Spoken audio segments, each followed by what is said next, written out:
irmãos, bom dia. Bom dia a todos. Questões que eles ainda não cumprimentei hoje.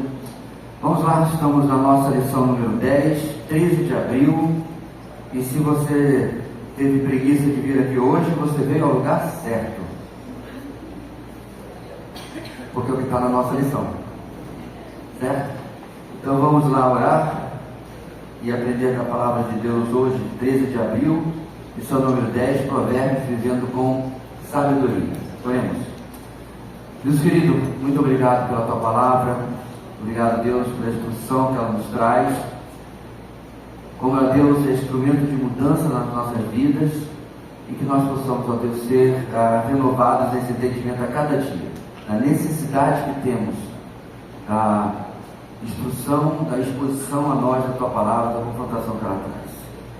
Abençoa aqueles irmãos que estão impedidos de estar aqui, guardando, ó Deus, suas viagens e restaurando sua saúde. Abençoa-nos, ó Deus, oramos em nome de Jesus. Amém. Muito bem, meus amados, na nossa agenda chegamos então ao item 10, trabalho e preguiça. Trabalho e preguiça. Tem uma correntinha de ar aqui me apatrulhando. Provérbios 6, de 1 a 11, nós vamos ler mais daqui a pouquinho, na hora de olharmos a parte de cada texto, ok? A mensagem de Provérbios, irmãos. O plano moral de Deus, vamos ler hoje juntos? Eu tenho lido solo, vamos ler juntos, certo? Vamos lá? O plano moral de Deus para uma vida regrada precisa ser abraçado em atitude de reverência, obediência a Yahweh, por aqueles que aspiram a uma vida significativa como indivíduos e como membros de uma sociedade atual. Não está ali, essa frase está no livro Foco e Desenvolvimento do Antigo Testamento, obra do nosso saudoso professor Carlos Oswaldo. Muito bem, quais são os nossos objetivos, irmãos, para a nossa lição de hoje? Saber. É necessário avaliar antes de se comprometer e trabalhar com diligência, aproveitando ao máximo as oportunidades. Nós estamos num tempo, meus irmãos, que isso aqui deveria ser óbvio, mas não está tão assim não, porque quantas vezes você já viu alguém que estava na reunião de oração, né, orando para Deus abrir uma porta de emprego? Vamos orar pelo irmão, né, está desempregado. Pronto. E já viu como é que geralmente as pessoas reclamam, adivinha do quê? Do emprego. Não é um tanto esquisito como é que a gente age? Senhor, abre a porta de emprego, estou tudo feliz. Aí nas próximas reuniões de oração, dali a um tempo, né, a pessoa está reclamando do ambiente tóxico, palavrinha chatinha de hoje em dia, todo chefe quer não sei o quê.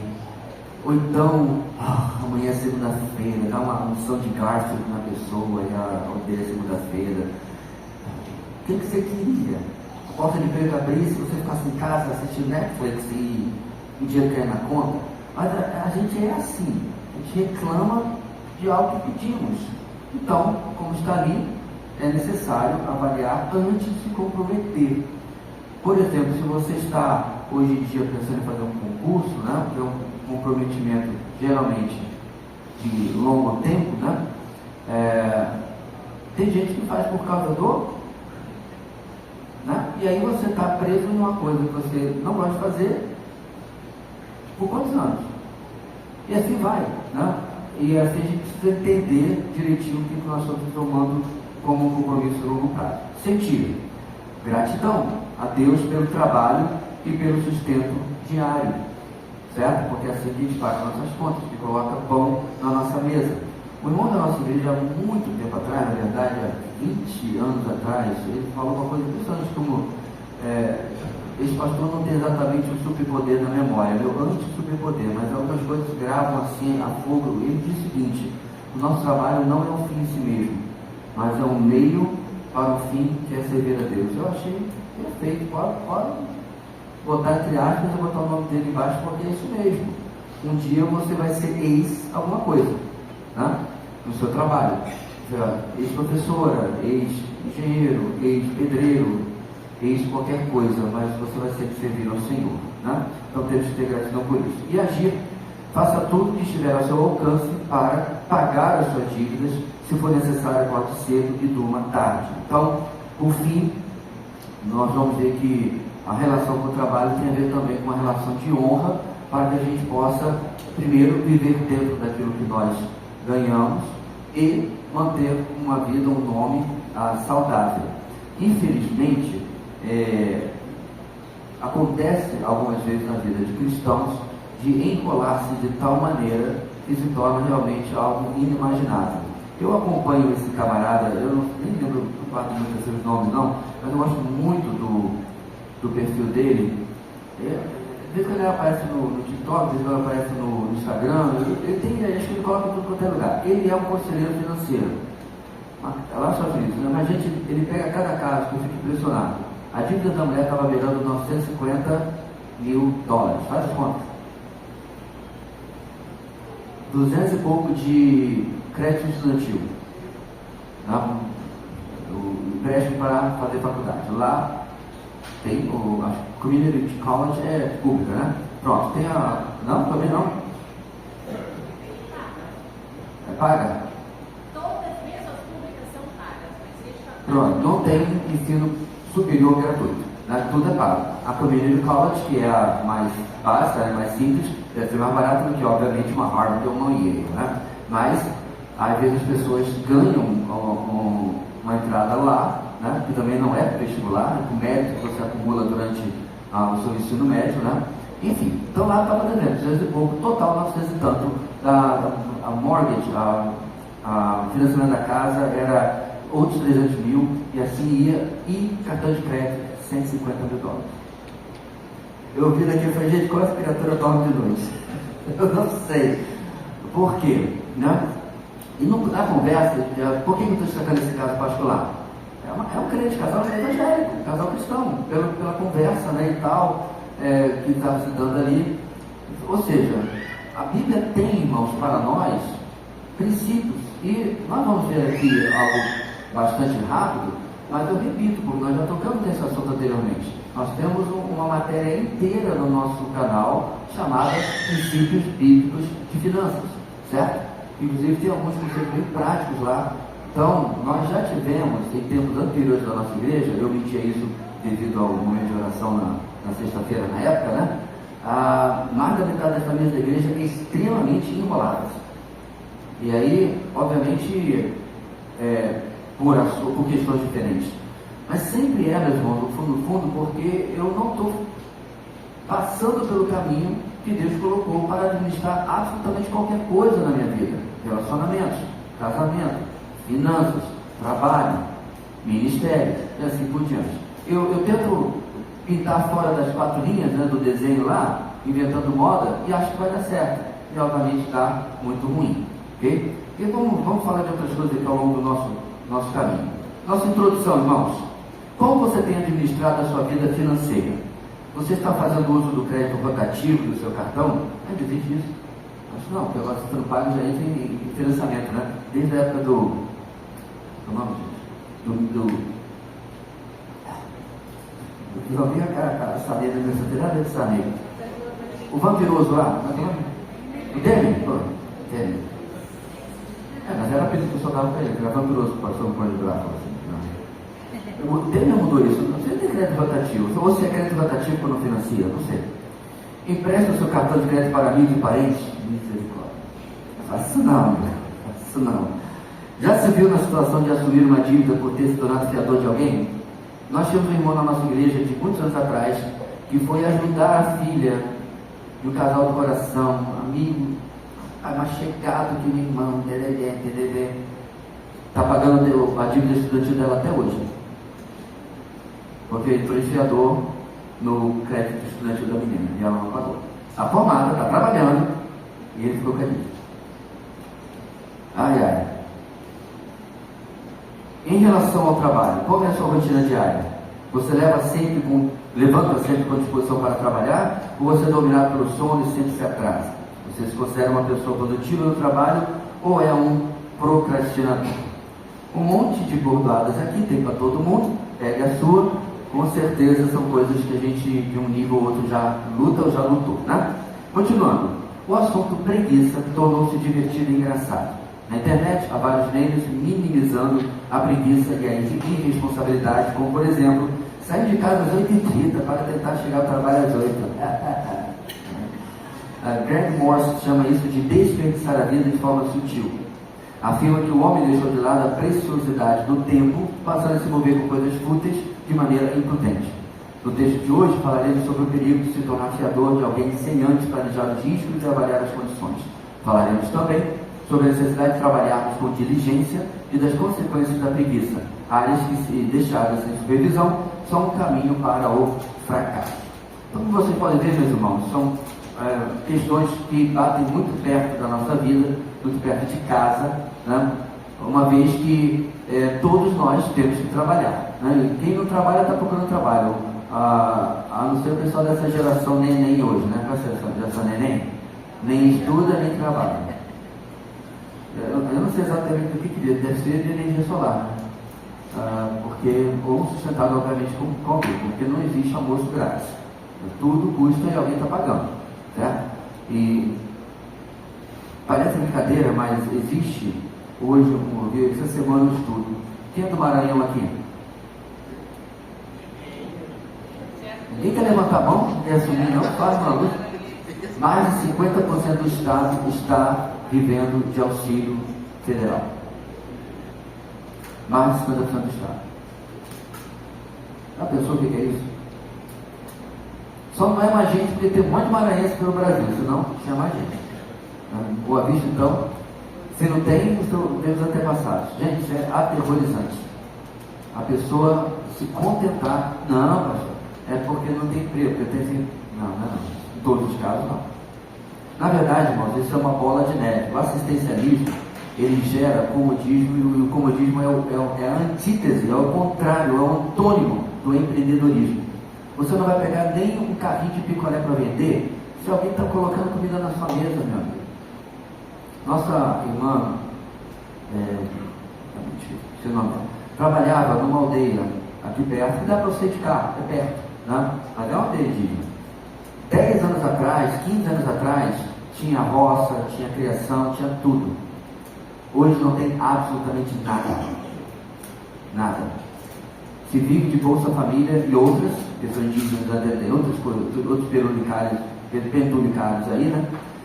Se vive disso e as mulheres passam o dia inteiro na internet e as mulheres no bar, os homens no bar. Isso que acontece quando o governo tira a vontade da pessoa de correr atrás, de empreender, né? É óbvio que você tem uma faixa da população que precisa de determinada ajuda, mas isso precisava ser muito mais controlado, número um, e precisava ser, talvez por um tempo, nós vamos ajudar, como você desemprego? Vamos dar 6 meses. Você tem 6 meses para levantar do sofá, sair do TikTok e procurar alguma coisa para fazer na vida. Mas não tem aqui, vá para outra cidade, porque vai acabar. É isso que acontece, irmãos, infelizmente. Vamos lá, vamos para o nosso texto. Primeiro, versículo 1 ao versículo 5 de Provérbios, capítulo 6. Provérbios 6, de 1 a 5. Meu filho, se você serviu de fiador do seu próximo, se com um aperto de mãos empenhou-se por um estranho e caiu na armadilha das palavras que você mesmo disse, está prisioneiro do que falou. Então, meu filho, uma vez que você caiu nas mãos do seu próximo, vá e se humilhe-se, insista e incomode seu próximo. Não se entregue ao sono, não procure descansar. Livre-se como a gazela se livra do caçador, como a ave do laço que a pode prender. Antes de nós entrarmos, irmãos, é óbvio que as regras de fiador, elas são diferentes em cada lugar, em cada tempo, etc. Eu não tenho ideia exatamente de como funcionava há 3 mil anos atrás, mas há situações onde realmente você não consegue, por exemplo, dependendo do humor do proprietário e da imobiliária, você não consegue alugar uma casa sem fiador. Não tem como. Então é uma situação muito complicada e ou você vai viver na rua, ou vai ficar procurando a próxima casa. Na casa eu tenho um conhecido já há tempos atrás que ficava 3, 4 meses procurando uma casa, porque eu não conhecia ninguém na rua, tinha acabado ninguém na cidade, tinha acabado de chegar. Como é que vai conseguir um fiador? Não, tem que ser alguém na cidade. E eu era apenas um conhecido, que dei um auxílio a eles, dizendo, olha, para a Vena fica para lá, fica para cá, aqui está a maternidade, aqui está o hospital e aqui está o bebê. Eu não sabia o que mais podia fazer por eles. E não tinha condição de ser de maneira nenhuma um auxiliador. Então é uma situação de sinuca de bico. Mas ainda assim, o princípio é válido, como o exemplo do irmão que eu acabei de dar. Então, um crédito estudantil de um curso que você nunca pisou nele, que não é seu e você está pagando até hoje, é algo de acabar, né? O topo da mamona, porque não é brincadeira o negócio desse não. Você está literalmente prisioneiro, como o nosso texto diz, certo? Então vamos lá. Não se comprometa com o que você não pode pagar, expandindo ainda mais. Depois de ter falado sobre os prejuízos do adultério, semana passada, o pai aborda outra área na qual o jovem poderá ser levado à ruína, entregando todo o seu sustento a estranhos. Ciente dessa realidade, o pai alerta o filho contra os empréstimos precipitados. A situação é introduzida no verso 1. O filho se colocou como fiador, a saber, deu um objeto como penhor pessoal em um acordo para garantir que um evento acordado aconteça. O texto faz um paralelo entre próximo e estranho, mostrando que o jovem deve evitar fazer promessas a qualquer pessoa, seja amigo próximo ou alguém menos familiar. Então, meus irmãos, nós vamos tratar isso aqui como um princípio bíblico, ok? Porém, ainda assim, é uma área de certa flexibilidade, porque, por exemplo, se o meu pai me pede, filho, nós vai embora de São Paulo agora, né?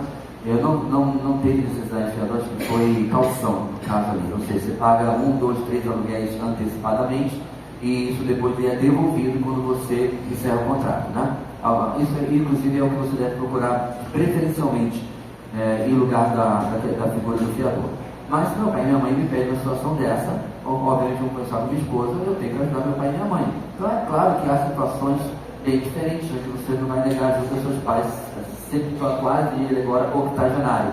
Então não vamos pegar aqui uma regrinha, uma forma, vou botar para todo mundo. Mas, irmãos, às vezes a gente vai e diz, não, mas ele é meu irmão lá na igreja e tal, e a gente se mete nisso aqui e compra um problema possível para o futuro, que quando acabar isso aí, respire fundo e agradeça a Deus, acabou. Porque você decidiu entrar em algo que tem sim um risco. Qual o risco?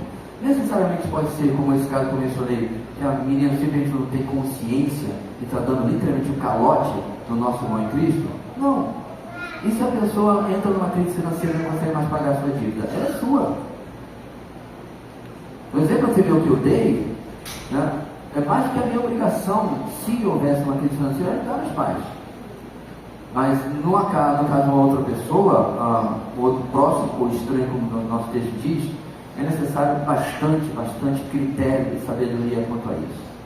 Preferencialmente, meus irmãos, dívidas devem ser tratadas, e esse curso que nós vimos falar sobre isso, de uma maneira muito seletiva. Obviamente, como diz o nosso título, se não pode pagar, você não pode comprar, tá? Obviamente. Mas há outras dívidas que você deve avaliar se cabe no seu orçamento. Então você vai se casar, ou já se casou e quer porque quer ter a sua casa própria. Maravilha, tem um problema, um sonho legítimo, um plano legítimo para se manter, para se ter, sem problema nenhum. Mas aí você percebe que aquela parcela vai consumir 70% do seu orçamento. Não precisa ser um gênio da matemática, um gênio financeiro, para dizer isso não dá para mim. Eu não posso entrar nessa daqui, além da minha possibilidade. E por falta desse critério é que muitas vezes as pessoas se colocam em uma situação extremamente difícil e apertada, porque simplesmente não foi feito as contas, né, como realmente deveriam se fazer. Mas vamos continuar, irmãos. A consequência da atitude impensada está expressa no verso 2, em que o jovem é apresentado como um pássaro que cai em uma armadilha e passou a ser controlado por outros. Isso aconteceu porque ele afiançou assumir a dívida, assim como as consequências, caso a pessoa não honrasse o seu compromisso. É importante mencionar que o texto não está dizendo que não se deve ser fiador ou prestar dinheiro a alguém. Aliás, o livro de Provérbios nos encoraja a ajudar os necessitados e a praticar a generosidade.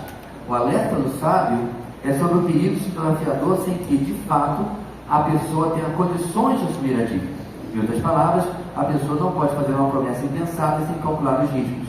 Se o jovem não tivesse recursos, ele poderia ser levado para trabalhar como escravo por um período de 6 anos, perderia sua liberdade e outra pessoa se beneficiaria com o resultado do seu trabalho. Por que 6 anos, irmãos? Alguém sabe? Porque não está no texto. Oi? 7 anos de escravo. Não. O escravo era liberto. 7 anos na lei mosaica, todos os escravos eram libertos. Judeus, exatamente. Escravo judeu, enfim, não tem nada a ver. O problema é que a gente vai, irmãos, para o Brasil colonial. A escravidão, o nome é feio, é verdade. A servitude, melhorou? Ficou mais politicamente correto? Era resultado da extrema pobreza, da falência pessoal. Eu não tenho um centavo no meu nome, não tenho, estou endividado, perdi a minha colheita, perdi tudo, certo? Aí, cara, pegar logo um brother. Pegou aqui em frente? Posso trabalhar na sua casa? Eu passo a servir a família do Recá porque eu não tenho como sustentar. Não tem mesmo como sustentar. Pastor, por que essa pessoa tem INSS? Porque não tinha, não existia INSS, não tinha bolsa nada. Essa era a estrutura social do mundo antigo. Ok? Havia outros tipos de escravidão, como por exemplo, num povo conquistava o outro. Okay? Inclusive, os povos de Canaã era lhes dada a oportunidade de se render a Israel e passar a ser servos. Ok? Quando se diz servos, não veio pegar do chicote, nada disso. Eles ter uma tarefa, iam ser remunerados por isso. E ponto. Pastor, mas eu tenho um grande encontro com isso. Eu sei, meus irmãos, porque nós estamos debaixo de uma cultura que 140 anos praticamente depois do final da escravidão, só no Brasil para falar, a gente continua ainda com a cantilena, o mimimi da dívida histórica, não sei o que e tal. E gente hoje que nunca foi escravo quer colher coisas de gente que nunca teve escravos. Eu sei que no Brasil é mais difícil porque 60% do Brasil é considerado pardo. Então, eu sou, graças a Deus, bem misturado. Mas é o que acontece, mas especialmente nos Estados Unidos. Gente que nunca foi escravo, quer ter direito de receber coisas, né? Restituições em seu termo, de gente que nunca foi. O mais engraçado é quando estava esse diálogo entre essa pessoa negra e o outro branco, e ela reclamando e tal, a injustiça foi feita contra ela, por você, seu opressor, então ela fala assim, mas que? Sou italiano. Os italianos chegaram aos Estados Unidos na virada do século passado, do século anterior para o passado, muito depois inclusive no Brasil também chegaram, já no século XX, não tinha nada a ver com a escravidão. Eles estavam cobrando de um cara, de um país que não tem escravos, alguma coisa. Essa é a loucura ideológica que a gente está hoje. Naquele tempo, dando para a nossa lição, era uma questão social, era uma questão que tinha a ver com a forma das pessoas sobreviverem, e a lei mosaica ainda dizia, no máximo 6 anos. O escravo judeu, você é liberto, ok? Bem, mas voltando para o nosso texto, então, em condições, então, baseado nisso, a gente pode concordar em receber o pedido de alguém como fiador. Então, vamos lá, né? Então, Tiago pediu para mim, professor, se eu podia ser fiador meu lá no meu aluguel, ok? Tá quanto é o seu aluguel? R$1.000. Está até barato, né? Porque menos de 1.000 hoje está difícil de encontrar aluguel aqui no Bolinho. R$1.000, né? Eu tenho R$1.000 sobrando no meu orçamento. Se realmente é uma pessoa que eu considero, admiro, e amigão e tal, né? Apesar dos pesares óbvios, né? Deixa essa camisa para cá. O que eu poderia fazer? Tá bom, vou fazer. Eu crio um fundo de investimento próprio, sabendo que ele pode, inclusive, ser acionado um dia. Vamos supor que o Thiago sofreu um acidente, que ele permita, não. Quem é o responsável pelo aluguel dele? Uau! Então eu pego esses R$1.000 e aplico em tesouro, aplico em LCA, LCI, ABC, RDB, qualquer letra que você for, né? Eu estou guardando dinheiro e ao mesmo tempo vou ajudar meu irmão. Essa é a condição que o texto está dizendo. Eu posso pagar aquilo. Agora, claro, mas se R$1.000 é dinheiro de troco que você gasta no restaurante cada semana, meu amigo, você já fez a dor de todo mundo se quiser. E a gente rica não está nisso aqui. Ele pode, não está preso a nada. Está sobrando R$1.000. É isso que o texto está dizendo. Qual é a condição sine qua non? Eu posso assumir a dívida da pessoa. Mas uma vez que se eu não quero assumir a dívida da pessoa, então você já sabe a resposta. Porque você não quer entrar nesse tipo de relação, né? Esse tipo de relação tóxica, onde você vai ver o seu orçamento pressionado por um compromisso que você antes não tinha, né? É uma alternativa. Diante dessa situação, o filho precisa tomar uma atitude urgente, descrita no verso 3. A orientação é para que o filho se livre imediatamente desse apuro. O jovem deve humilhar-se e importunar o credor, para desfazer o elo, né, o laço. O primeiro termo, humilhar-se, tem o sentido de tornar-se pequeno e de agitar-se. O segundo termo, importune, tem o sentido de insistir com algo de maneira ousada e persistente. Ou seja, para que o jovem se liberte, precisará passar por um processo humilhante com o qual deve estar plenamente comprometido. O que ele não pode, nesse momento, é assumir uma atitude passiva, de descaso ou de repouso, conforme os versos 4 e 5. O filho devedor não pode se sentir tranquilo a ponto de se deitar e dar descanso aos seus olhos, pois a situação exige uma atitude urgente e enérgica. Assim como o animal faz tudo para se libertar da armadilha, o jovem deve fazer tudo o que estiver ao seu alcance para se libertar dos seus credores. Então, meus irmãos, tem um texto do Novo Testamento que nós conhecemos, a ninguém devam nada, a não ser o amor. Nós realmente não temos uma lição para sintetizar tudo que está lá naquele curso que eu mencionei. Eu acredito que ele é extremamente útil. Nós usamos várias fontes para formular o conteúdo daquilo lá, mas dívida é algo realmente muito complicado. Então você deve avaliar o seu orçamento extensivamente, se aquilo cabe dentro. Você deve planejar, fazer conta, certo? Coisa que eu sei você, eu detesto, mas não tem caminho outro. Você precisa ver se realmente aquilo cabe, quais são as vantagens, quais são os riscos. É verdade, ninguém tem bola de cristal, ninguém sabe o futuro, o que vai acontecer. Eu já fiz investimentos ruins, me arrependo grandemente, mas aprendi a lição ali e nunca mais fui para aquele lado, fui para outro. Já deixei de fazer investimentos que seriam bem vantajosos, não fiz. Não adianta chorar o leite que eu não derramei, deveria ter, né? Ponto, meus irmãos, não é fácil administrar as coisas materiais que Deus nos dá, mas também não pode ser feito de maneira sem a devida atenção, sem o devido cuidado, sem a devida informação.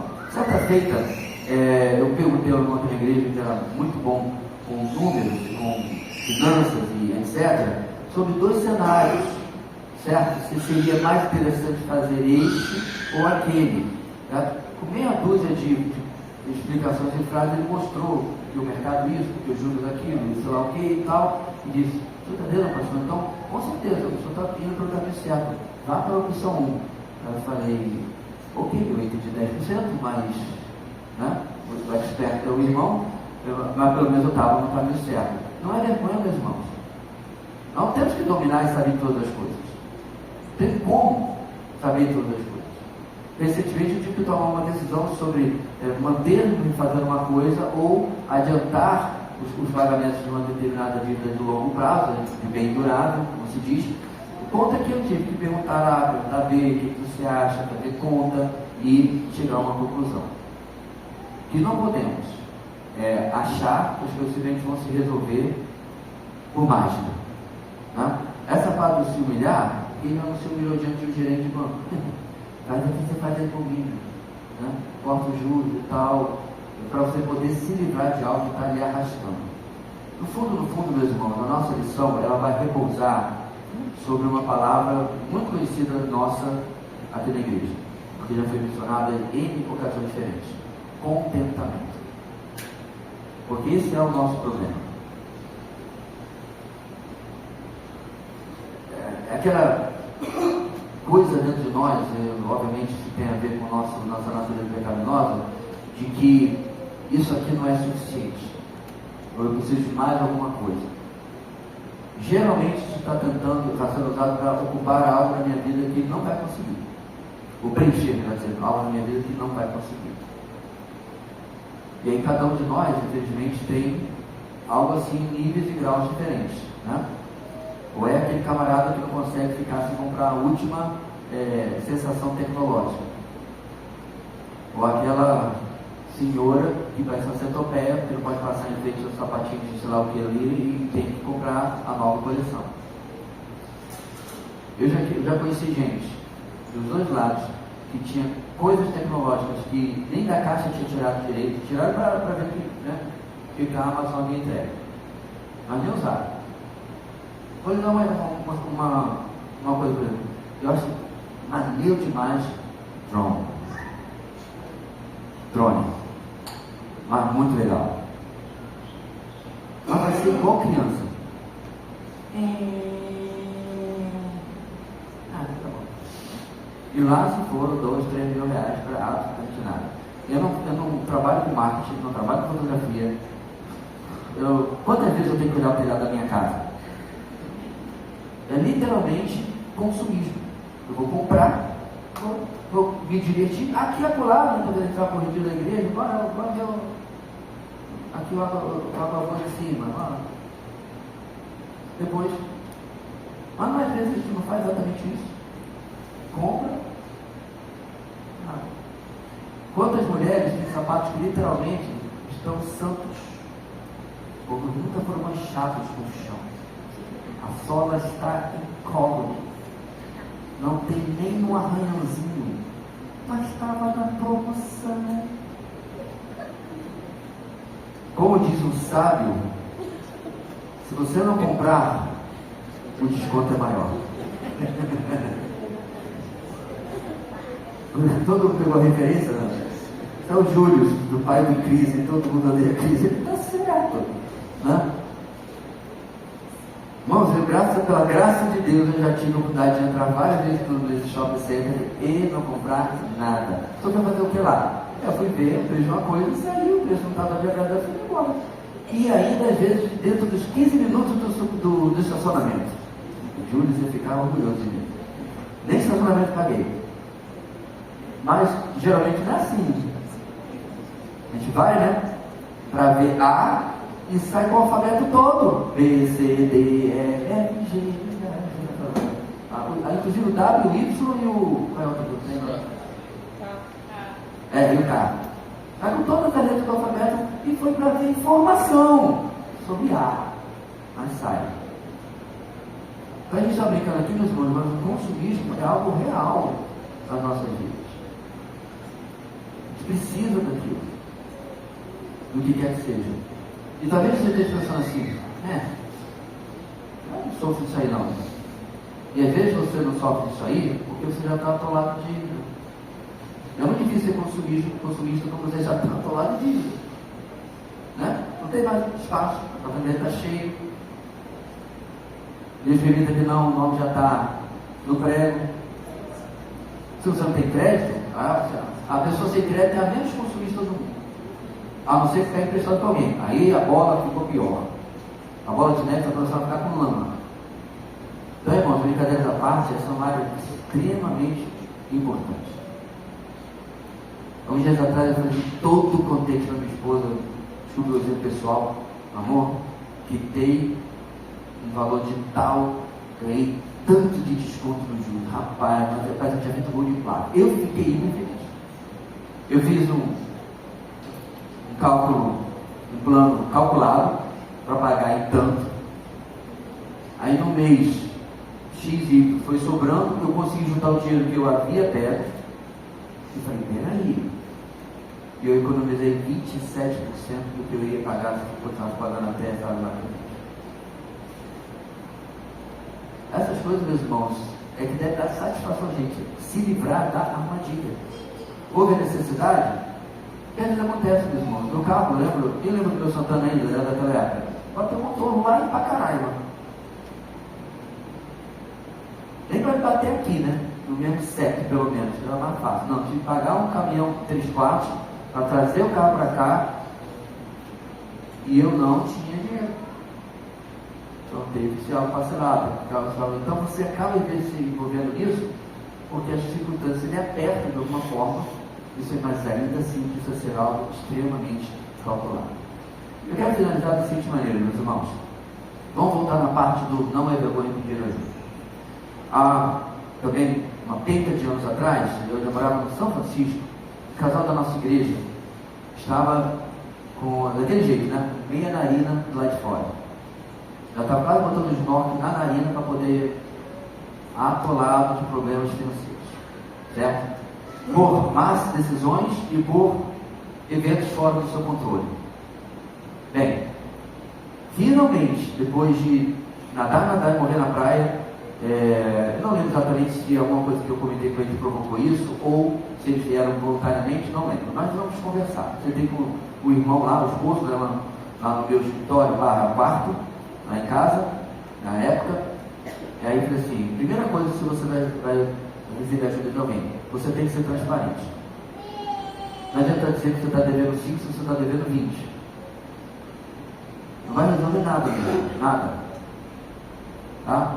Como dizia a minha mãe, vergonha roubar é poder carregar. Então, sofra essa suporte vergonha de dizer, estou devendo 20, estou devendo 30, estou devendo o que quer que seja. Então ele colocou lá, toda a dívida dele. E dentre as medidas que nós tomamos, foram várias, a mais difícil foi, procure o banco amanhã e devolva o seu carro. Dívida imediata que ele ia se livrar. Na época, R$500 por mês. Faz tempo. Hoje, certo, você é 4 vezes esse valor. Livre-se disso. Com o dinheiro que eles forem pagar de volta, você não espere muita coisa, porque o banco, sabe, é uma instituição de caridade, gosta de ajudar a gente. No dia que você vai receber de volta, você tenta ainda negociar um pouco desse aumento, compra uma bis. Trabalhava de volta mesmo, né? Compra uma bis. Aproveita que ainda temos, setembro mais ou menos, um longo tempo até voltar as chuvas do inverno.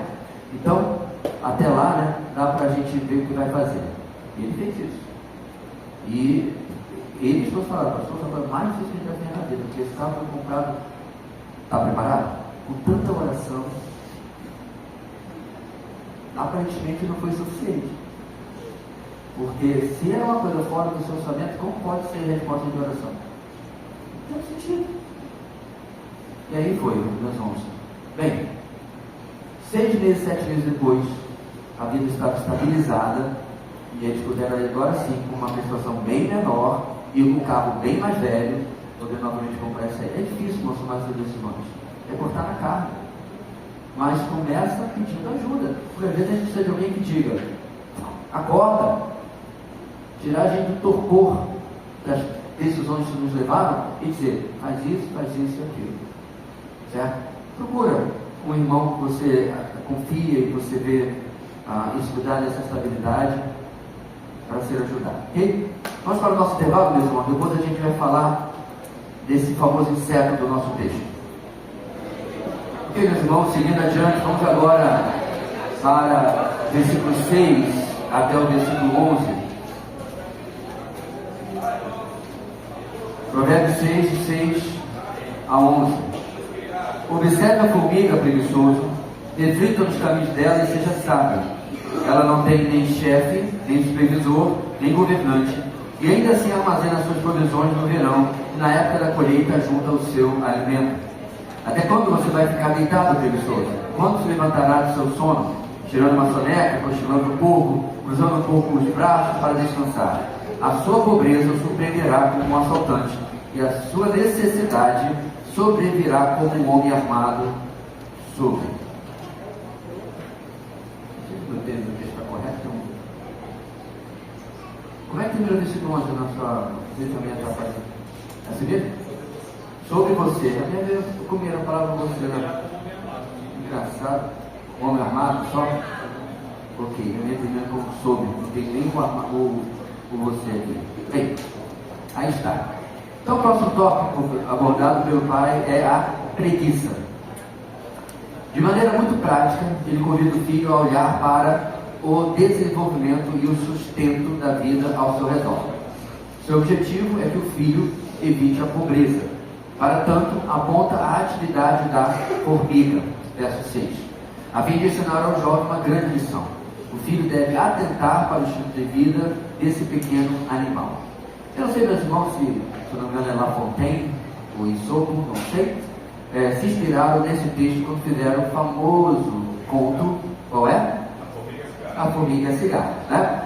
Você conhece muito bem a cigarra é músico, olha aí, não trabalha. Estou falando do conto, né? Estou olhando em direção ao Lucas só porque a gente está na mesma vida. Qual é? Então, passa o verão inteirinho, ela está lá, né? Quem já assistiu esse desenho? Quem já fez o desenho também?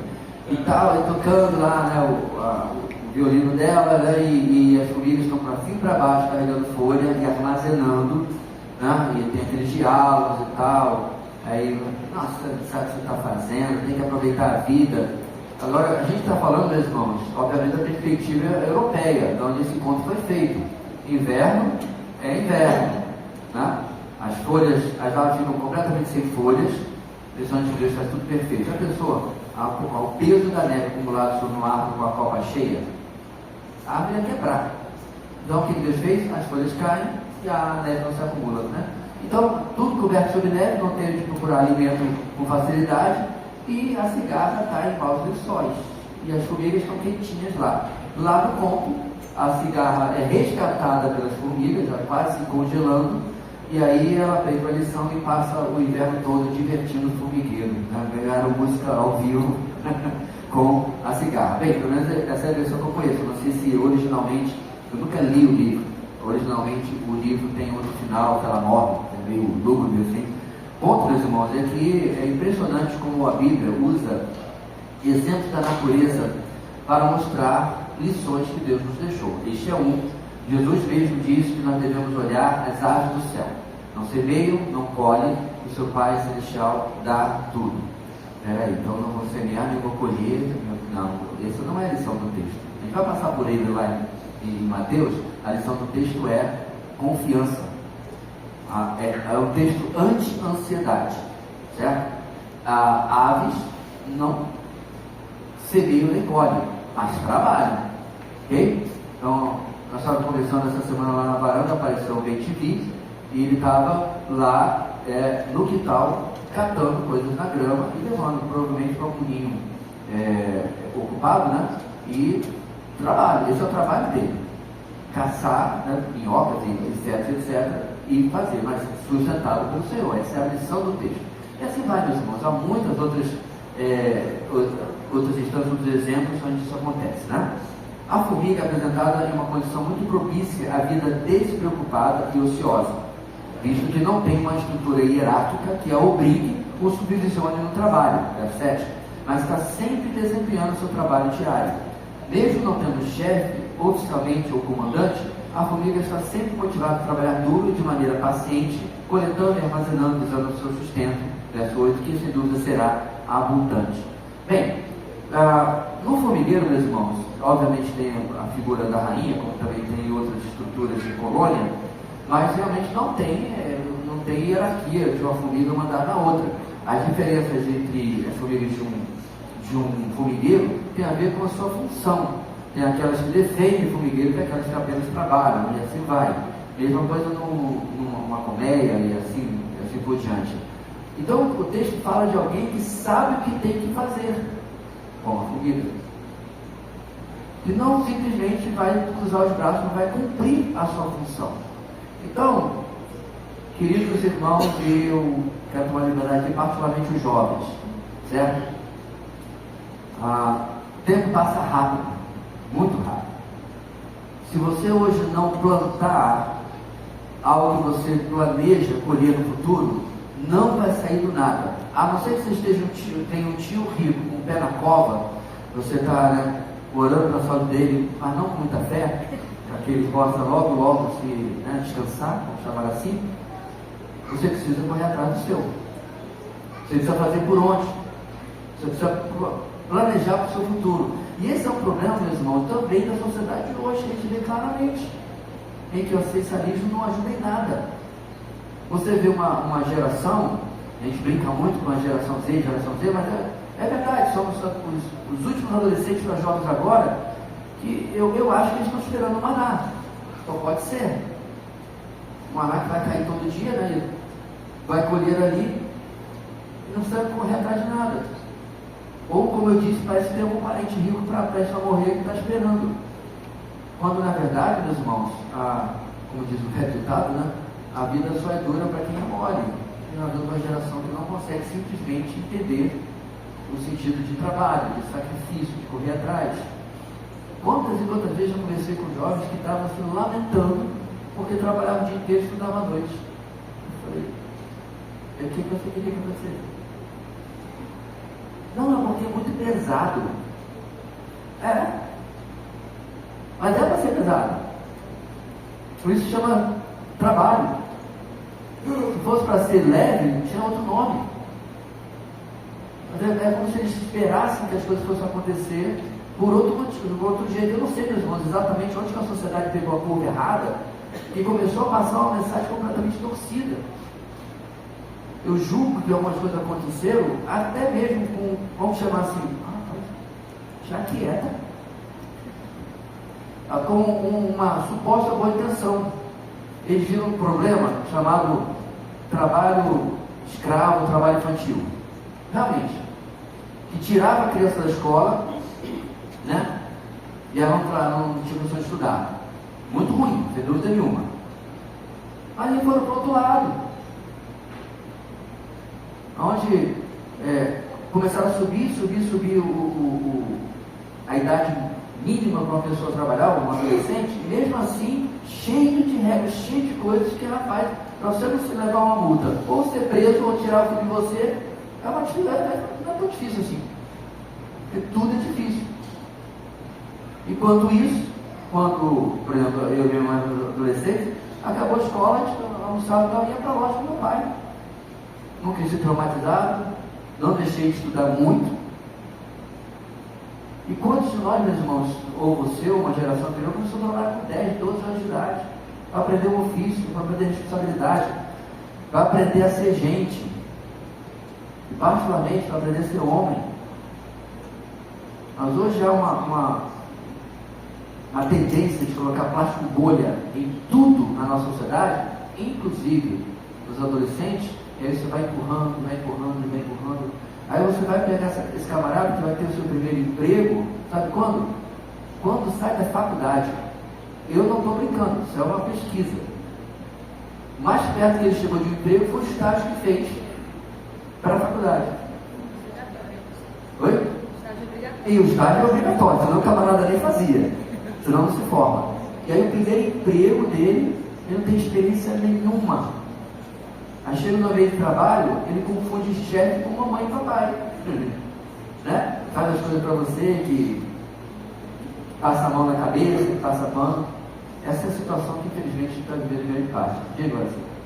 Saiu um estudo agora que a geração Z, eles não, por causa da pandemia, do home office, né?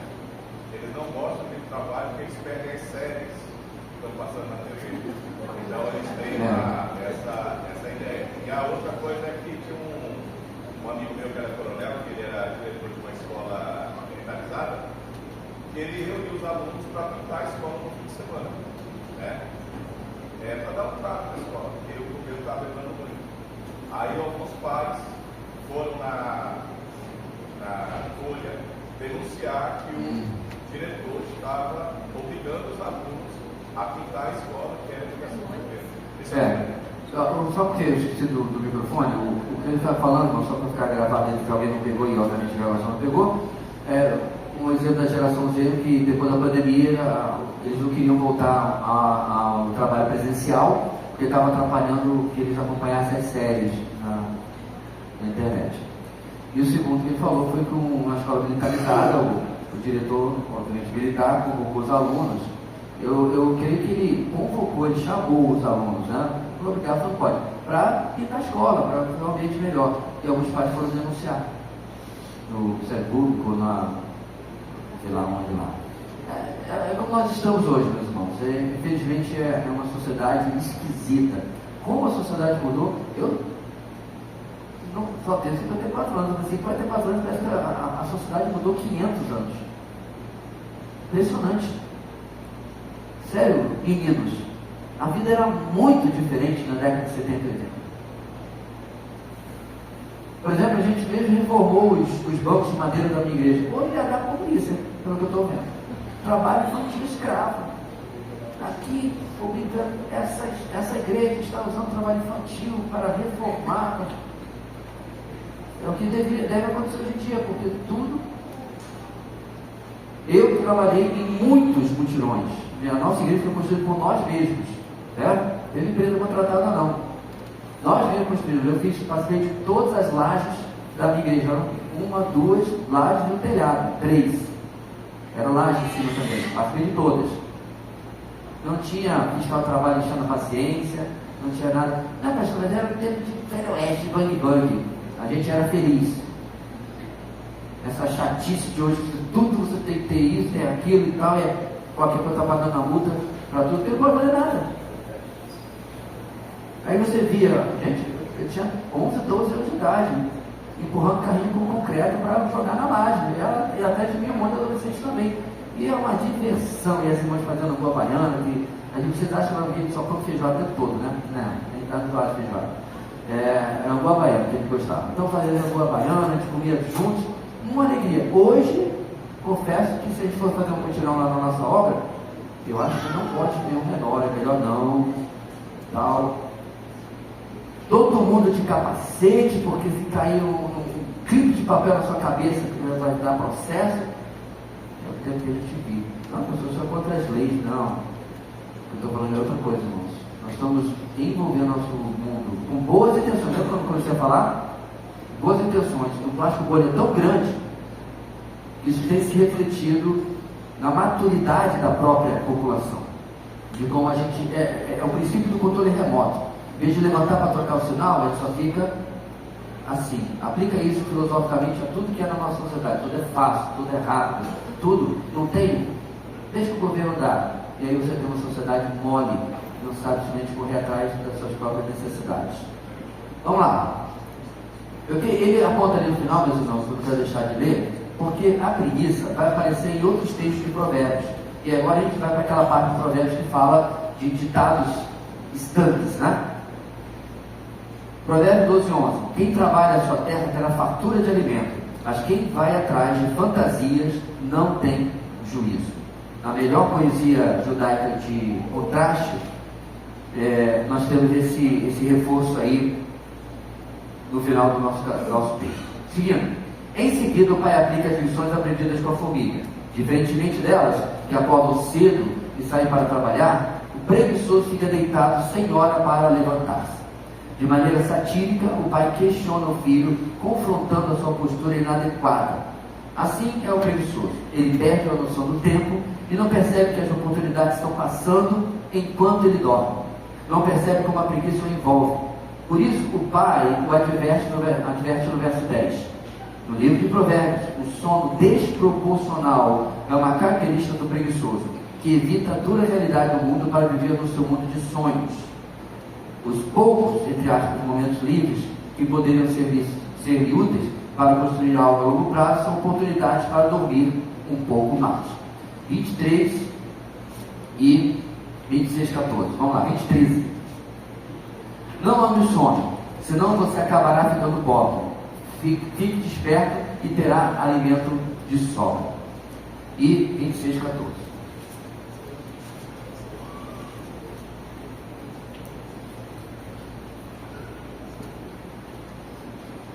Como a porta gira em suas dobradiças, assim o preguiçoso se revira em sua cama. Isso é bom. Tá? Para onde é que a porta vai, meus irmãos, quando ela se vira em suas dobradiças? Para o mesmo lugar. E assim vai. Produz nada, né? Você podia mudar a ilustração aqui também com uma cadeira de balanço para frente e para trás. Não tem progresso nenhum. Assim está o preguiçoso. Sabe, tem um filme interessante, Groundhog Day. Qual é o nome desse filme? É um filme que o cara acorda todo dia e está no mesmo dia. Quem que se lembra do nome desse filme? Hã? Feitiço do Tempo, exatamente. Não quis ter nada a ver com esse título, eu não lembrar. Feitiço do Tempo, né? Com o Bill Murray. Lembra desse filme? Quem conhece simples. Ele acorda todo dia, ele está no mesmo dia, na mesma cidade. Certo? No começo ele fica desesperado, né? Porque ele acorda e vai no mesmo lugar, o mesmo cara pisa na poça de lama, as mesmas coisas acontecem, né? Só que a partir do tempo, porque ele começa a ficar apaixonado pela a atriz, Andy alguma coisa. Andy? Não sei. E aí, o que ele faz então? Ele descobre que ela gosta. Porque ele era um cara superficial, um cara, né, suportável, né? Então ela provavelmente não gostava dele. Então o que ele faz? Aproveita o dia que se repete para se melhorar. Ele aprende a tocar piano. E obviamente quando ele chega a primeira vez, ele está captando tecla, mas como ele volta todo dia para o mesmo professor, ele começa a surpreender o professor. Nossa, você está tão bem, é a sua primeira aula. Não é a 70ª aula que ele está lá. Então ele aprende isso, aprende aquilo, faz um monte de coisa. Ele já começa a saber a vida das pessoas, então ele é a pessoa que ajuda todo mundo e tal. Eu fiquei pensando, irmãos, né? Seria muito bom ter um Groundhog Day, você ficar preso e aprender um monte de coisa. Mas você tem, chama-se a sua vida. Essa semana a pessoa ouviu eu cantando uma música e ela falou assim: só fala inglês? Eu não falo. Quando você aprendeu? Curso, normal, tem 18 anos de idade. Aí ela, queria tanto. Eu falei, proibiram?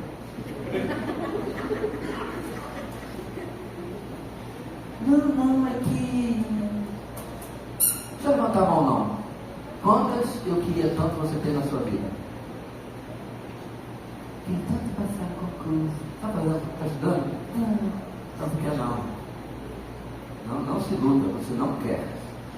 Não quer. Então, os irmãos viram a minha demonstração da extensão do meu italiano no retiro, só que lá mesmo. E mais algumas palavras aqui e acolá. Então, esse é o que queria tanto, mas eu não quero não, irmão. Sabe por quê? Porque eu tenho um curso no meu computador, mas eu nunca toco. Não dou prioridade. Eu não queria não.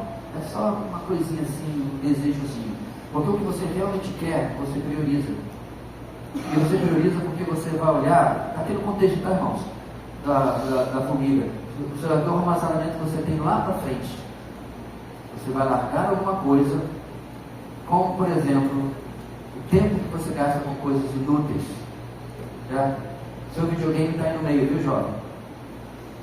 Seu tempo de rede social está aí no meio. Para investir em algo que você vai colher lá na frente. Você realmente vai usufruir daquilo ali. Pode ser uma língua. Acho tão lindo quem toca instrumento. Você não toca, eu queria. Está proibido? O que foi que ele pediu? Pastor, o senhor está ficando radical porque você não sabe a nossa vida. Irmãos, é claro, a gente tem fases na vida, né? Mas eu reparou que a gente sempre se esconde atrás de qualquer fase para não fazer aquilo que a gente diz que quer, mas no fundo. Não, porque eu tenho filho pequeno.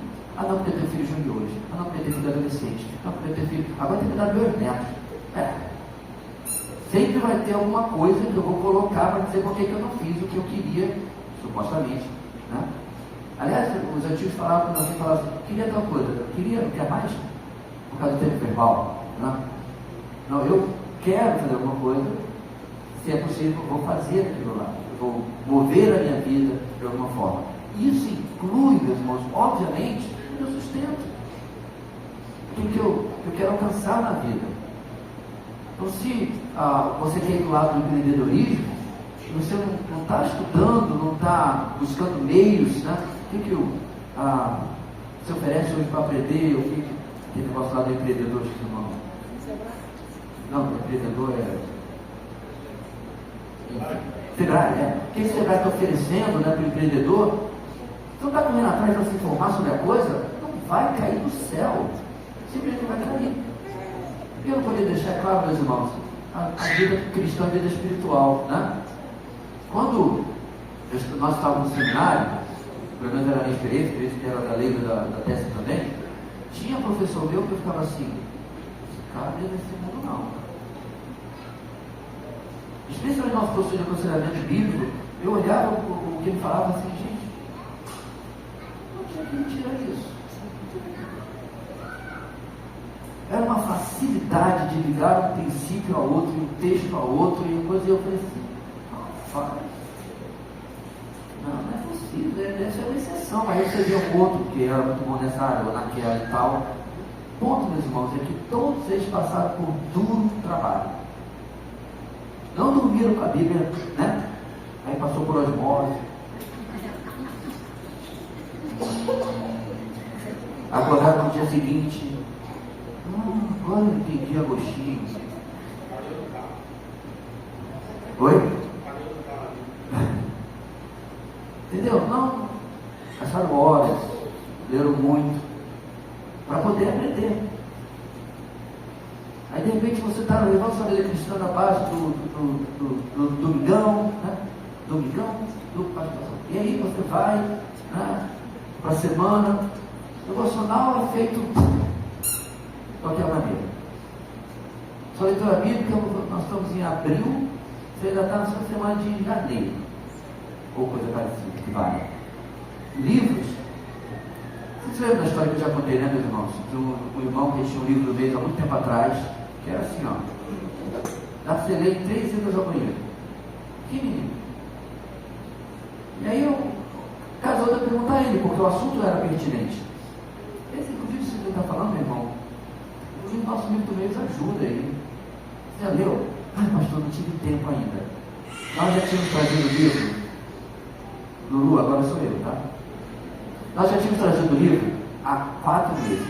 4 meses, não tinha tido tempo. E aí eu descobri por A mais B que na profissão dele, ele tinha recebido um livro dessa grossura, com as novas diretrizes do software, do programa, da plataforma que ele tinha trabalhado. Dessa grossura, com fonte 10. Ele já tinha lido tudo. Então o que foi minha leitura? Quando é isso aqui, ó, o tempo todo o tempo do mundo. Quando é isso aqui, aí teve a seletiva.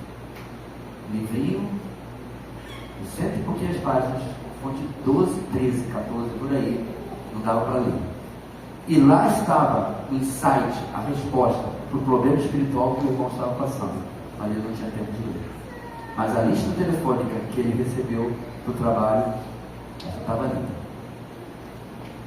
A nossa preguiça, meus irmãos, ela também é nesse ponto seletiva, aonde eu escolho o que é que eu vou fazer ou não. Eu escolho quando eu vou fazer tal coisa e quando eu prefiro não fazer. E aí eu quero puxar, e 1 hora e pouco dessa aula, outro problema sério chamado procrastinação. A palavra feia significa a mesma coisa que empurrar com a barriga. Por que eu vou fazer hoje que eu posso deixar para fazer amanhã? Esse é o ditado engraçadinho da coisa. Aí eu vou procrastinando, e os prazos vão chegando. Então, por exemplo, eu vou pregar no dia 27, não 19, 26, né? À noite. Não dá, por mais ocupado que eu seja, se alguém acha que eu não sou, troco você nessa semana, a qualquer momento da vida que você experimentar, mas por mais ocupado que seja, não pode deixar para fazer esse dia 24 e 25. Porque senão, ou talvez nem saia nada, ou vai ser algo muito ruim. Feito de maneira medíocre, na falta de outra palavra. Então eu sei do meu compromisso dia 26. Então o que eu tenho que fazer, meus irmãos? Me organizar de tal maneira que eu possa cumprir esse compromisso antes e com excelência. Temos que fazer um bom trabalho. E lá levar uma mensagem que seja satisfatória dentro do compromisso. Esse é só um exemplo, meus irmãos, de como não dá simplesmente para embolar as coisas na nossa vida e deixar para fazer aquilo que a gente gosta primeiro, tá? E deixar os compromissos para depois. Ok. O verso 11, versículo 11, descreve os resultados de uma vida marcada pela preguiça. O pai personifica a pobreza e a miséria como um ladrão, um homem armado que se aproxima lenta inesperadamente, trazendo destruição e dano. Assim também a preguiça terá pobreza e miséria, trará, perdão, pobreza e miséria ao filho que não se dedica ao trabalho duro. Bem, eu quero terminar, meus irmãos, por exemplo. Nós tínhamos um lugar que nós alugávamos, eu e minha esposa, que era de herança, né? 3 irmãos, certo? O pai faleceu, deixou uma boa propriedade para eles, ok? E a propriedade do filho do meio, o caçula, o filho do meio é a mais velha, né? O filho do meio é enorme, deve valer milhões, sem dúvida nenhuma. E ele tem um negócio dele lá. Não sei se ele vive mais uma coisa, não sei. Sei que ele vive tranquilamente, né? Tem patrimônio, né? Razoável. Se tudo der B.O., se vender ali, ele está com 3, 4 milhões no bolso tranquilo, ainda mais com o mercado que está hoje, ok? A mais velha alugou as casas que ficou e é funcionária pública também. Esse aqui, de quem nós alugávamos um prédio, não fazia nada o dia inteiro e à noite passava na mesa de jogo.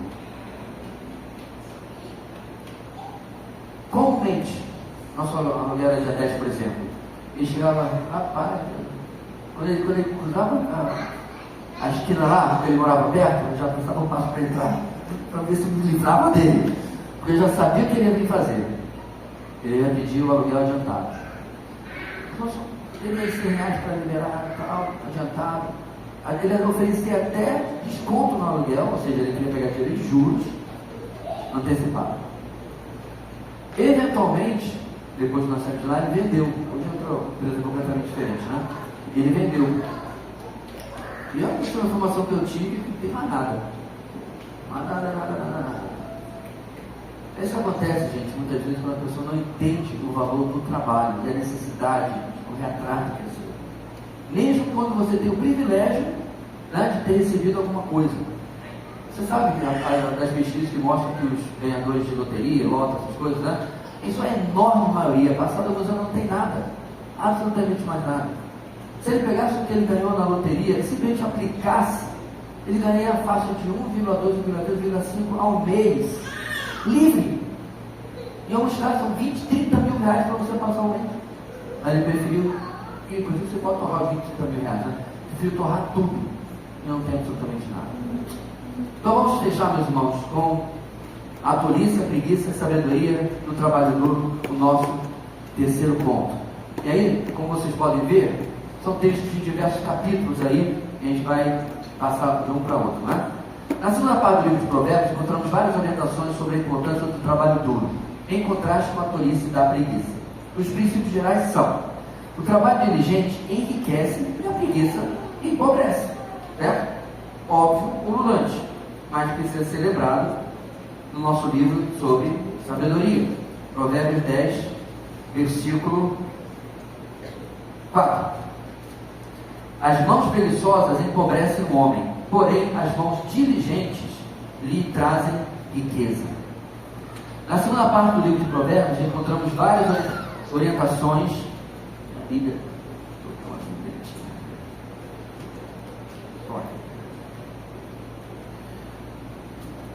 Na segunda parte do livro de Provérbios encontramos várias orientações sobre a importância do trabalho duro, em contraste com a tolice da preguiça. Os princípios gerais são esse primeiro: assim como a preguiça naturalmente leva à pobreza, o trabalho diligente leva à riqueza. A falta do básico para ter uma vida digna é fruto de uma mão ociosa, que se recusa a trabalhar ou a ser diligente. O termo ociosa aplica-se à condição de uma corda bamba, que, portanto, não serve para o uso pretendido. Assim são as mãos do preguiçoso. Foram criadas para o trabalho diligente, mas permanecem sempre frouxas e sem utilidade. Irmãos, eu quero destacar também sempre que o contexto de Provérbios é o contexto da aliança judaica, certo? Então, qual era uma das promessas, irmãos, para os judeus no Antigo Testamento?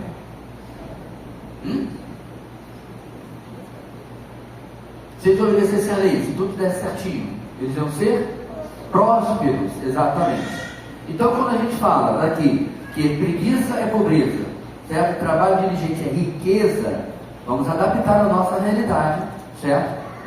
E aí vamos falar de fatos, ok? Bem, Na minha experiência, meus irmãos, ok? A não ser em casos de exceção, como por exemplo, o irmão que ficou desempregado, ou a pessoa que ficou adoentada não pôde mais trabalhar, né? Eu tenho 44 para 45 anos de vida cristã.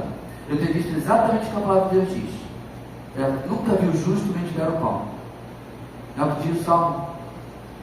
O que eu vejo, meus irmãos, nas igrejas que eu já passei, do mais rico ao mais pobre, gente suprida, gente que Deus tem abençoado, gente que trabalha duro, mesmo que não esteja, né, fazendo aquele negócio de com dinheiro assim, e jogando para lá e para cá, gente que tem, inclusive às vezes, na maior parte das vezes, para ajudar os outros. O meu ponto aqui, meus irmãos, é que o Evangelho, ele não enriquece, mas ele transforma a nossa perspectiva de vida, ou deve transformar, de que, com o trabalho diligente, Deus irá responder com um suprimento para a vida da casa do seu filho. Não sei se os irmãos concordam comigo, mas essa é a experiência que eu tenho visto. Tá? Repito, não significa, né, você já tem um salário de 20, 30, 40, 50 mil, ou sei lá o que, né? Já comprou 4 terrenos, vai morar lá depois da ponte nova do Caçaria, ou coisa parecida, ou vai comprar 3 apartamentos no varanda, não é isso. Para alguns vai ser, meus irmãos, ponto. Deus tem planos diferentes na vida de pessoas. Você ter algum tipo de inveja na vida do irmão XYZ, né, porque ele tem mais dinheiro, tem mais isso ou mais aquilo, uma coisa tem que ser checada no seu coração, como também no coração daquele que se envaidece por ter essas coisas. Nosso ponto não é esse. Nosso ponto é de suprimento, de suficiência na nossa vida. Então eu venho de a família de feirante e jardineiro da prefeitura do interior de Espírito Santo. Pais que eram comerciantes, trabalharam com diversas coisas e, meus irmãos, é impressionante como passa geração e sobe geração, o Evangelho vai mudando a perspectiva de vida e você vai entendendo coisas e você tem suprimento na sua vida o tempo todo a sua mesa sempre ter comida. Não é fazão, até porque nem sei se é bom, carne dura, não é fazão, não é nada chique, mas a comida está lá, o suprimento está lá. O ponto, irmãos, é que a gente precisa entender o texto falando para o nosso tempo. Ele vai suprir aquilo que nós necessitamos. Ok? Letra B. A preguiça envergonha.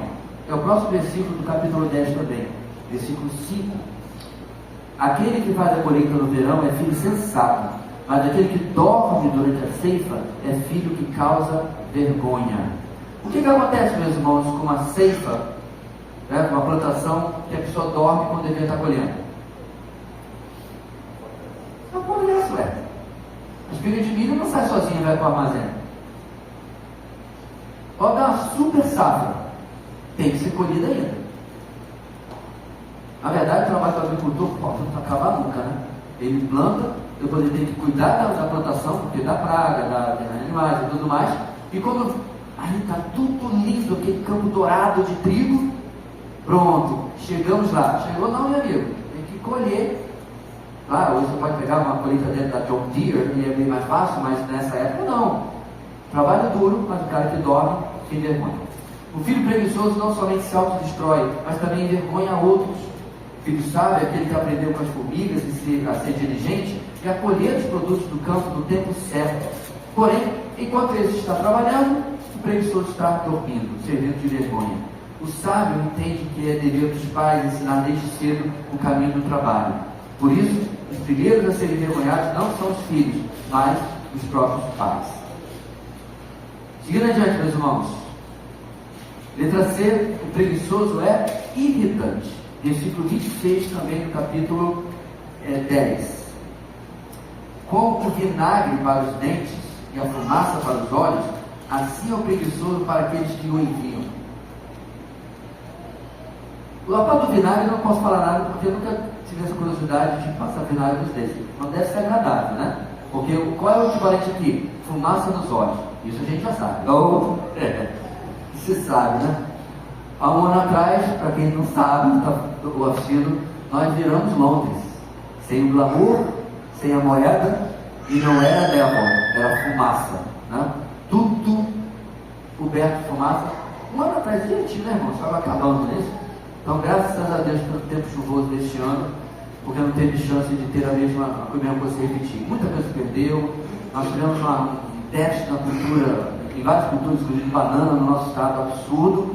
E, obviamente, algo irritante. Mesma coisa o preguiçoso. Mas olha como é que o texto termina, irmãos. Para aquele que o envia. Não é isso? Cadê? Exatamente. Para aqueles que o enviam. Por quê? Você já foi? Daqui a pouco eu vou. Depois eu faço. Não precisa mandar 2 vezes a cada 6 meses. Mano, isso aí eu vou te contar.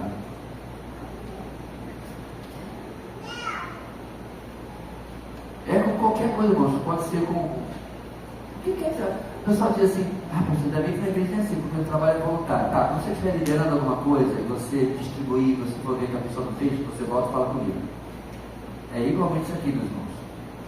Qual deve ser, irmãos, a nossa regra para não ser preguiçoso? Vamos pegar do militarismo? Missão? Missão dada, missão cumprida. Quer dizer o seguinte, tá? Como a gente pode esquecer esse algum? Entrega para a luz, por favor. Dê as costas. Não precisa ficar checando se ele fez ou não fez.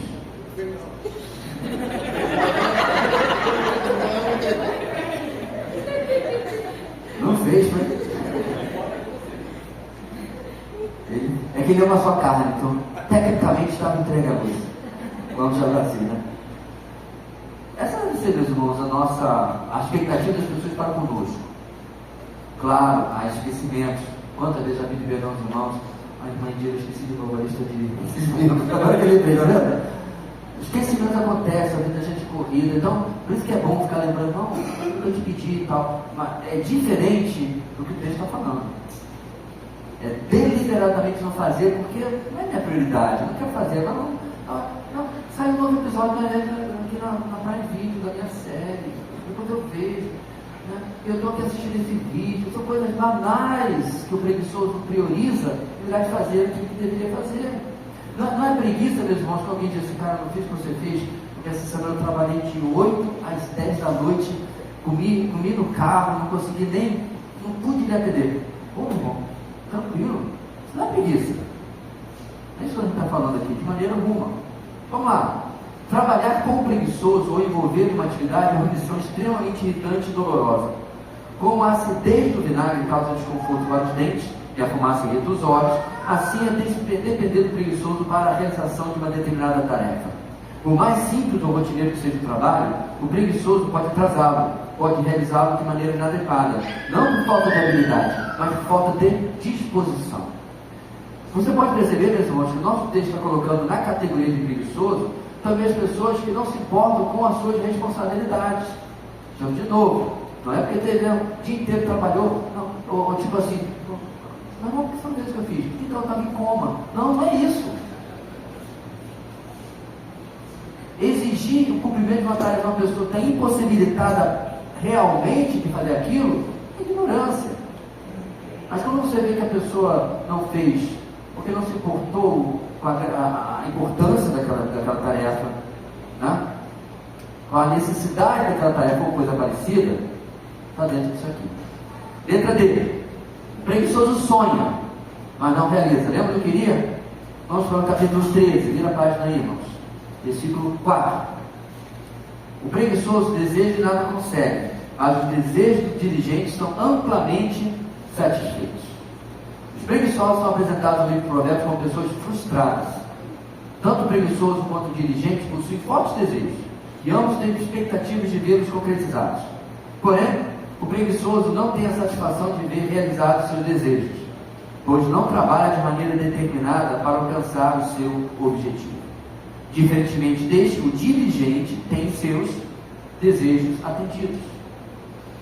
Observe que não é uma questão de desejos legítimos ou ilegítimos, aqui neste caso, né? Mas uma questão de posturas: diligente, não diligente, adequada e inadequada, o realizado e o frustrado. Então, voltando para aquela história que eu contei, meus irmãos. Então, sim, Com certeza você teve uma vida que talvez lhe impossibilitou determinadas coisas. Como, por exemplo, eu queria muito, e nem era no Everest, eu queria no K2.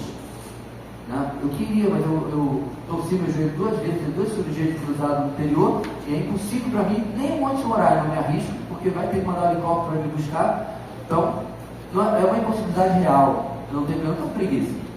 Eu queria fazer caminhadas, a pessoa fala dessas coisas, né? Ver as fotos, tá sem coisa na plana, quem mais foi lá, não sei aonde, na Serra Grande, né? Maneiro aquilo lá. Meu amigo, eu só me vejo voltando numa máquina. Porque na hora que o bicho sair do lugar, não tem para onde correr. Ou alguém servir de muleta para mim. Eu não vou nem me aventurar. Então não é uma preguiça, é uma impossibilidade real. Agora, quantas coisas, meus irmãos, a gente poderia realizar e simplesmente... Deixa eu colocar aqui, irmãos. A preguiça está muito vinculada, porque o texto fala, com sono, para dormir. Não é que você dormir e não está fazendo essas coisas. Não. Você não tem a vontade de dar o primeiro passo. Certo? E aí colocar o outro pronto. Estou tanto para a academia, porque minha saúde está mal, não sei o que lá. Eu vou perguntar, quem proibiu? Está na lei? Tem uma polícia investigando você não ir? Eu tenho aquela pessoa que diz, não, eu até não me matriculo, mas eu nunca vou. Irmãos, tudo na vida que é disciplina, que é feito um exercício físico ou um concurso, não é igual a lazer. Repare a diferença. Tá?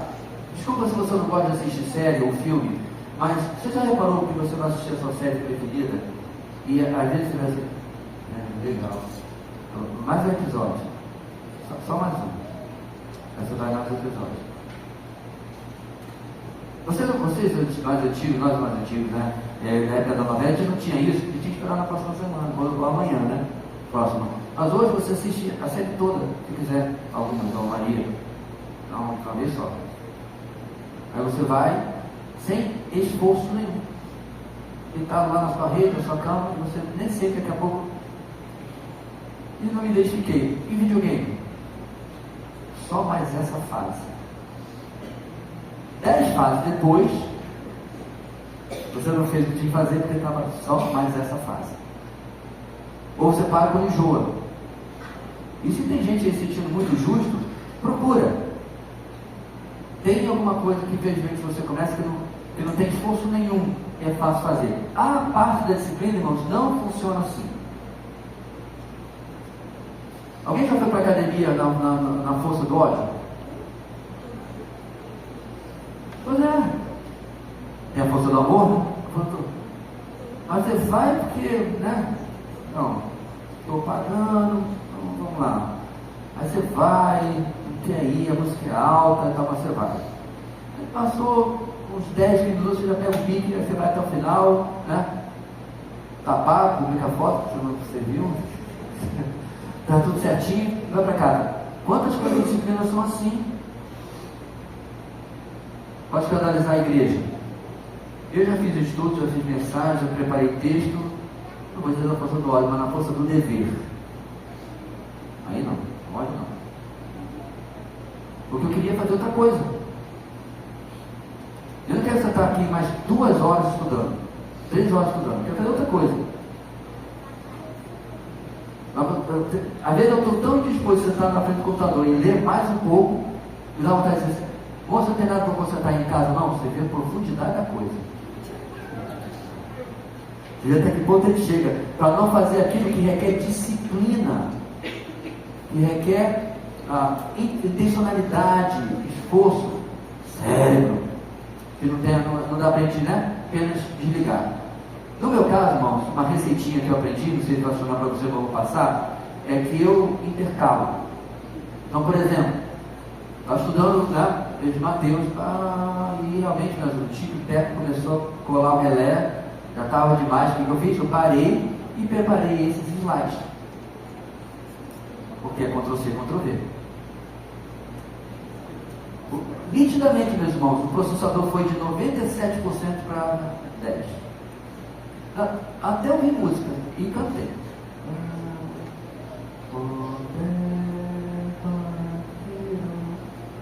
Depois eu vou revisar se tem erro, né, e tal, e obviamente vou estudar um texto, é claro, já tinha estudado. Mas entendeu meu ponto? Você tem que criar artifícios para que você não caia nos seus vícios de comportamento. Uma coisa que me ajudou com a academia, particularmente, foi ouvir alguma coisa que eu poderia dizer: não estou jogando meu tempo fora. Lembra que a gente teve TED Trip aqui, né? E para economizar, eu fui o tradutor, porque trazer um tradutor seria mais caro ainda, né? E, bem, para quem fala qualquer outra língua, você sabe que não tem apenas uma língua dentro de uma língua, tem N sotaques. E eu não tinha ideia de como o TED Trip falava, então o que eu fiz? 6 meses antes dele vir aqui conosco, eu ouvia podcast do TED Trip na academia. É por isso que grande parte do que ele falou aqui eu já sabia exatamente o que ele ia falar, porque eu me preparei para aquilo. Eu ganhei meu tempo, meus irmãos. Porque simplesmente ficar lá na academia, fazer uma coisa, fazer a outra, fica tedioso para mim. Ou eu fico ouvindo a Bíblia em áudio, não importa. A questão é, o preguiçoso, ele nem considera essas coisas. Ele diz: não, isso aí vai ser, deixa para depois, depois eu faço. E acaba, obviamente, não fazendo, né? Opa, hoje não se tem. A letra é: o preguiçoso não passa despercebido. Vamos lá no capítulo 24, versículos 30 a 32. Passei pelo campo do preguiçoso, pela vinha do homem sem juízo. Havia espinheiros por toda parte, os chões estavam cobertos de ervas daninhas, e o muro de pedra estava em ruínas. Observei aquilo e fiquei pensando. Olhei e aprendi esta lição. Vou dormir um pouco, você diz. Vou cochilar um momento. Vou cruzar os braços e descansar mais um pouco. Mas a pobreza lhe sobrevirá como um assaltante, e a sua miséria como um homem armado. O preguiçoso, irmãos, é lembrado e serve sempre de referência, porém apenas para pessoas sem juízo. A preguiça é descrita como um comportamento tolo, lembrado sempre como exemplo a não ser seguido. O pai reconstrói o cenário com muita vivacidade para que o filho visualize os resultados da preguiça. O campo do preguiçoso chama a atenção dos que estão de passagem, não pela sua produtividade ou pela qualidade de seus frutos, mas pelo completo descaso. A vinha, que necessita de cuidados constantes para que possa produzir, foi tomada pelos espinhos e coberta de urtigas. Em vez de colher e de se beneficiar dos frutos preciosos e caros, o dono só contempla uma vegetação não comestível e prejudicial. Até mesmo os muros que deveriam ser firmes para proteger a vinha, provavelmente por falta de manutenção, estão em ruínas. O preguiçoso jamais passa despercebido, pois as consequências da preguiça tornam-se evidentes. Irmãos, que coisa triste é quando a gente percebe isso na vida das pessoas. Mais ainda quando percebemos na nossa, onde nós poderíamos estar experimentando, usufruindo de determinado resultado, ou a pessoa poderia, mas está tudo cheio de ervas daninhas, não está como deveria estar. Simplesmente não tem a força de vontade de fazer aquilo que deveria. Às vezes tal pessoa, ela acorda para a realidade com algum choque, né, na sua vida, às vezes na saúde, às vezes nas finanças, às vezes nos relacionamentos, o que quer que seja, de que não simplesmente as coisas vão acontecer do nada. Precisa investir tempo e ser diligente, para usar a palavra aqui do nosso texto. Qual deve ser a nossa pegada aqui dessa questão? A gente deve tirar, meus irmãos, uma análise pessoal de que, se não há evidência na minha vida, na minha casa, nos meus relacionamentos, de que eu não estou investindo o tempo, o trabalho que eu deveria. Certo? Tocar na ferida aqui. Todos nós temos um casamento dos sonhos.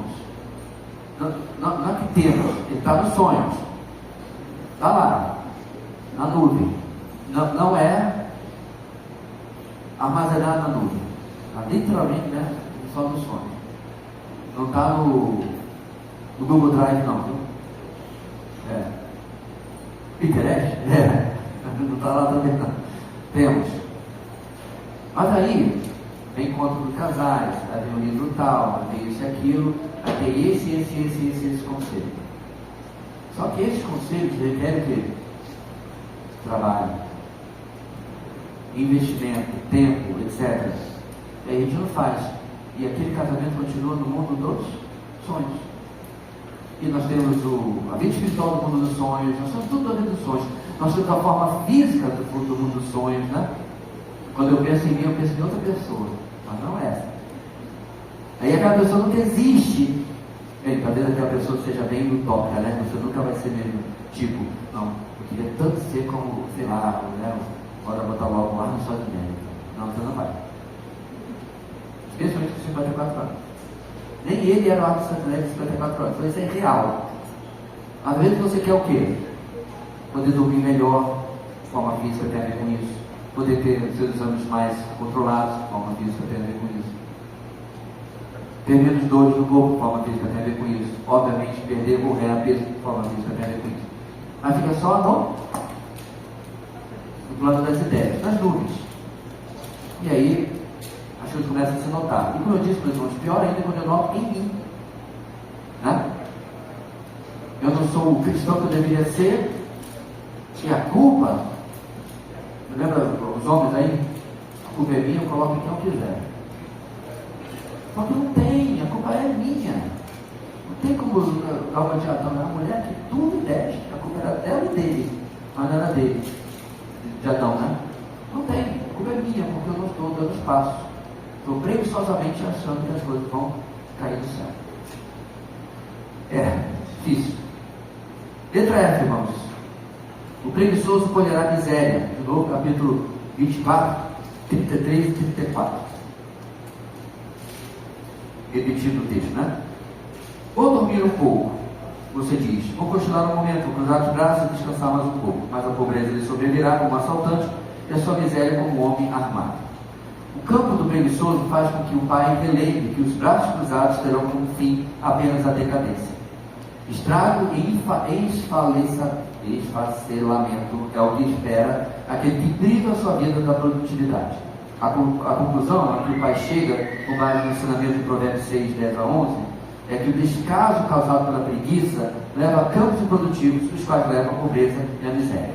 Bem, aqui é claro, meus irmãos, a gente estava muito nessa cultura, nessa sociedade agropastoril, né? Onde havia, obviamente, as culturas, a agricultura e, basicamente, a criação de ovelhas, caprinos, etc., também de gado.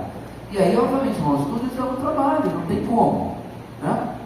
Você não vai chegar lá no curral e as vacas, né, já que você não alimentou, estão se organizando aí, né, botando sua própria ração e tal, fizeram um sindicato e estão fazendo uma cooperativa. Não, elas vão literalmente morrer de fome. Não precisa ir muito longe. Quando lá em casa tem que me estressar, dá 1h30, 2 horas, o pobre dos animais, né? São 3, e tem uma que não fica calada, faz um alarme, para dizer, esqueceram da minha comida, esqueceram de botar a minha comida. Não tem como, eles não vão se virar. Bem, ela se vira um pouquinho, porque ela vai do outro lado e pega rápido, mas não faz isso todo dia. Tem que cuidar, tem que investir. Irmãos, a gente está falando a mesma coisa desde as 10 horas, 9 horas da manhã. O que é na minha vida que está cheio de erva daninha? Porque eu não estou colocando tempo naquilo. É sua vida espiritual? É o seu casamento? É a sua saúde física? É o seu trabalho? São os seus estudos? Estar matriculado em alguma coisa dessas, faculdade, academia, casamento, igreja, não é automaticamente garantia de que você vai progredir em absolutamente nada dessas coisas. Toquei na carteirinha da academia, teu plano nacional aquela lá, grandona lá do shopping. Smart Fit. É um plano nacional, eu posso malhar em qualquer lugar do Brasil. Agora vai abrir em Portugal e tal. Quanto é você pisou lá? Não vou dizer não, mas eu tenho a carteirinha.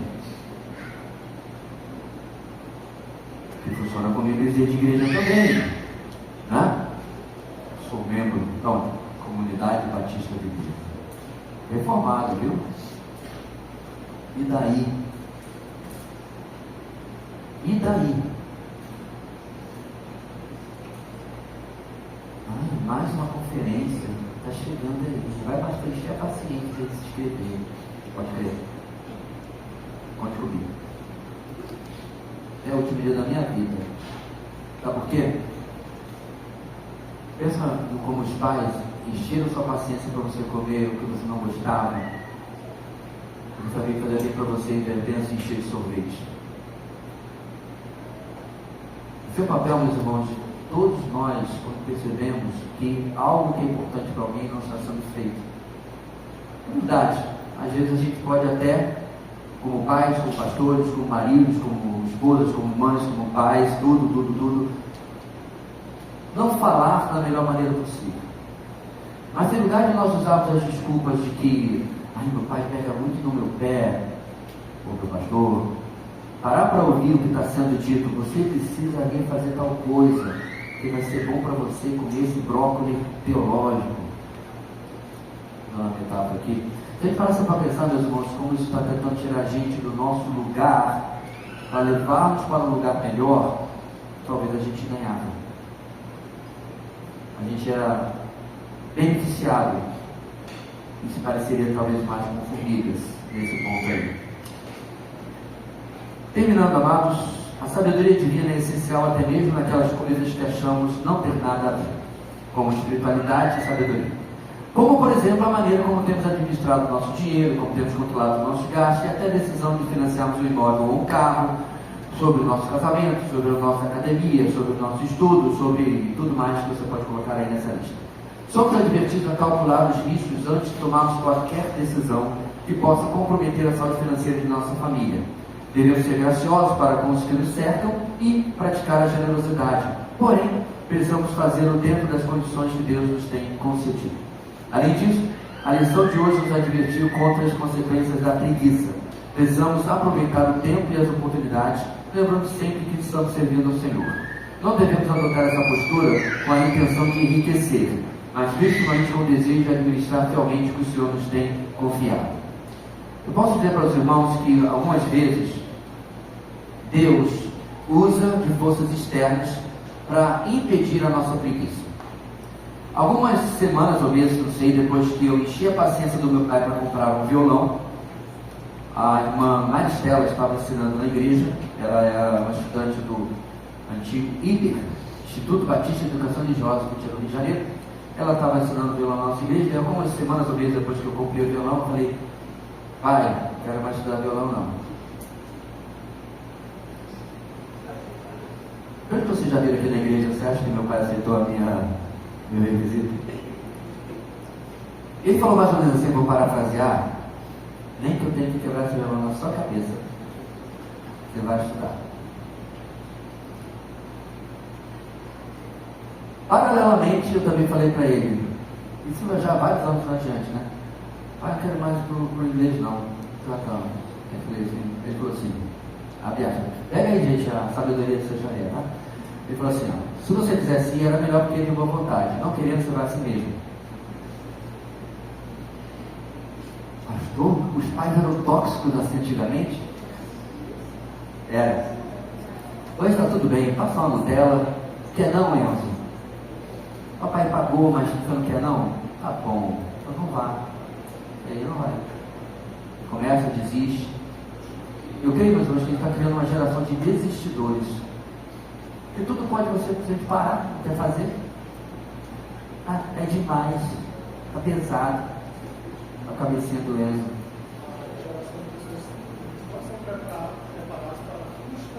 Essa é a palavra boa. É uma geração de pessoas que não estão preparadas para a frustração. Certo? E meus irmãos, como vocês viram no meu fraseado, não foi exatamente muito doçura que eu fui mandar de volta para a aula de violão e mandar de volta para a aula de inglês. Mas, meus irmãos, eu sou grato. Nós chegamos no Calomé, não tinha ninguém. Eu assobiava, chupava a cana, batia escanteio e cabeceava. Fazia tudo. Tocava, dia de culto, pregava, fazia tudo. Até tesoureiro eu tive que ser uma época que não tinha ninguém. Contra a minha melhor vontade de ser. Mas o ponto, meus irmãos, é que eu pude fazer o que fiz. Porque alguém lá atrás foi instrumento de Deus para que eu não caísse na preguiça, na desistência. Talvez você tenha essa pessoa, mas você tem a palavra de Deus. Para que você possa pegar, investir o tempo e o trabalho e colher os frutos depois, porque eu colhi. Para os irmãos que não pegaram, quem foi o primeiro líder de louvor desta igreja? Alguém lembra ou não? Alguém pode falar, por favor? Isso. Por quê? Porque não tinha ninguém. Vocês têm ideia, meus irmãos, quantos colegas meus estão tocando louvor com playback? Porque talvez a oportunidade não tiveram ou não aproveitaram para aprender.